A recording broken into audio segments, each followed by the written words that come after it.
বন্ধ আর বন্ধের নামে গুন্ডামি তো এক জিনিস নয়। মানুষ স্বতঃস্ফূর্তভাবে বন্ধে পার্টিসিপেট করলে দ্যাটস ওকে, সেখানে কোনো সমস্যা নেই। কিন্তু সাধারণ মানুষকে স্বতঃস্ফূর্তভাবে অংশগ্রহণ করার পরিবর্তে সাধারণ মানুষের দোকান জোর করে বন্ধ করে দেওয়া, দোকানের শাটার নামিয়ে দেওয়া, রেল লাইনে বসে পড়া, রাস্তার মোড়ে লাল ঝান্ডা নিয়ে বসে পড়া, এটাতে আর যাই হোক মানুষের স্বতঃস্ফূর্ততা বোঝায় না, বরং এটাই বামপন্থীদের, বামফ্রন্টের বঙ্গজ বামপন্থীদের গুন্ডামি বোঝায়। আর এই গুন্ডামি দমন করতে, এই গুন্ডামি আটকাতে সাধারণ মানুষকে তাদের রুটি রুজির ব্যবস্থা চালিয়ে নিয়ে যাওয়ার জন্য যা করার দরকার বাংলার প্রশাসন এবং পুলিশ সে কাজই করবে, যা করছে সঠিক কাজ করছে। দ্বিতীয় বক্তব্য, সিপিএম এবং বামপন্থীদের বক্তব্য হচ্ছে এটা তো কেন্দ্রের শ্রম কোডের বিরুদ্ধে ডাকা আন্দোলন, ডাকা ধর্মঘট, তাহলে তৃণমূল কংগ্রেসের রাজ্যের সরকারের বিরোধিতা করছে কেন? সিপিএম এই প্রশ্নটা প্রত্যেকবারই করে যতবার তারা বাংলায় ধর্মঘট ডাকে বিজেপির বিরুদ্ধে। আমরা একটা কথা বলি, ধর্মঘট বিজেপির বিরুদ্ধে ডাকছেন, তৃণমূলের বিরুদ্ধে ডাকছেন, নাকি বামপন্থীরা বামপন্থীদের বিরুদ্ধে ডাকছেন, নাকি ডোনাল্ড ট্রাম্পের বিরুদ্ধে ডাকছেন, পুতিনের বিরুদ্ধে ডাকছেন, এটা ম্যাটার করে না। ম্যাটার করে এই বাংলা ধর্মঘট এবং বন্ধ থেকে বেরিয়ে এসছে, এই রাজনীতি থেকে বহুদিন বেরিয়ে এসছে।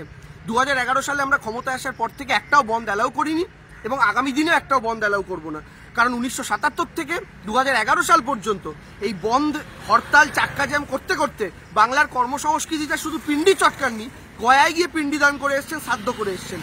ফলে বাংলার কর্মসংস্কৃতি, বাংলার শিল্প ভবিষ্যৎ সবটা নষ্ট করে দিয়েছেন এই আপনাদের কালচারের মাধ্যমে। এটা আমরা দ্বিতীয়বার অ্যালাউ করতে পারি না।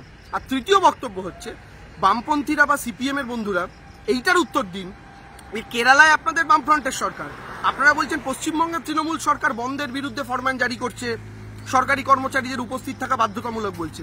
আপনারা উত্তর দিন, আপনাদের কেরালায় বামফ্রন্টের সরকার, আর সেই বামফ্রন্টের সরকার কেরালাতে সরকারি কর্মচারীদের উপস্থিতি বাধ্যতামূলকভাবে ঘোষণা করেছেন কেন? আপনাদের বামফ্রন্টের সরকারি যদি বামফ্রন্টের টাকা ধর্মঘট না বানেন, আপনারা পশ্চিমবঙ্গ সরকারের থেকে এক্সপেকটেশন রাখেন কি করে?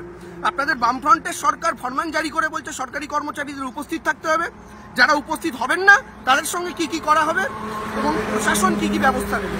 তাহলে কেরালার বামফ্রন্ট সরকার তারাও কি বিজেপির বিরুদ্ধে বন্ধের বিরোধিতা করছে? তাহলে এই অভিযোগ যদি আপনি পশ্চিমবঙ্গ সরকারের বিরুদ্ধে করেন, একই অভিযোগ তো আপনাদের ভারতবর্ষের একমাত্র সরকার কেরালার বামফ্রন্টের সরকারের বিরুদ্ধে উঠছে। ফলে এই দ্বিচারিতা বঙ্গজ সিপিএম এর চিরাচরিত দ্বিচারিতা। উল্টে এটা জেনে রাখুন, আপনাদের কেরালার বামফ্রন্ট সরকার কিন্তু এই শ্রম কোডকে পুরোপুরি বাতিল করেনি, বরং গ্রহণ করেছে। কিন্তু পশ্চিমবঙ্গে মমতা বন্দ্যোপাধ্যায় সরকার স্পষ্ট জানিয়ে দিয়েছে তারা কেন্দ্রের আনাই শ্রম কোড মানে না। তাহলে পশ্চিমবঙ্গ যারা কেন্দ্রের শ্রম কোডটা মানছে না, সেখানে আপনি বন্ধ হরতাল করে আপনি সাধারণ মানুষের পেটে লাথি মারবেন।